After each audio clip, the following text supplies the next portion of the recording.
আজ জাম ভর্তা করব। আসসালামু আলাইকুম বন্ধুরা, আপনারা সবাই কেমন আছেন? আশা করি সবাই ভালোই আছেন। আলহামদুলিল্লাহ আমিও ভালো আছি। তো এই বছরে প্রথম জাম খেলাম। জামটা অসাধারণ মিষ্টি ছিল। তো ঝাল এইখানে মরিচ দিয়া আর হচ্ছে লবণ আর একটু ম্যাগি মশলা নিয়ে আমি জাম ভর্তা করতেছি। কিন্তু এতটা মরিচ দিছি এরপরেও কিন্তু ঝাল হয়নি, কারণ জামটা এতটাই মিষ্টি, কি বলবো, অনেক মিষ্টি জামটা। জাম সাধারণত এত মিষ্টি হয় না, কিন্তু এই জামটা অনেকটাই মিষ্টি।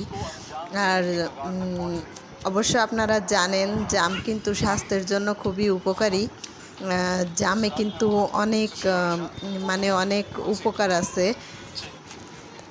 জামে কিন্তু রক্ত হয় শরীরে, আর রক্ত পরিষ্কারও করে। তো এইখানে দেখতেছেন আমার জাম ভর্তা করা হয়ে গেছে।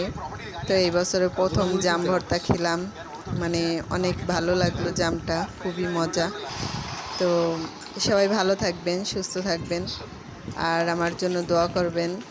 আর আমিও সবার জন্য দোয়া করি, সবাই ভালো থাকবেন, সুস্থ থাকবেন।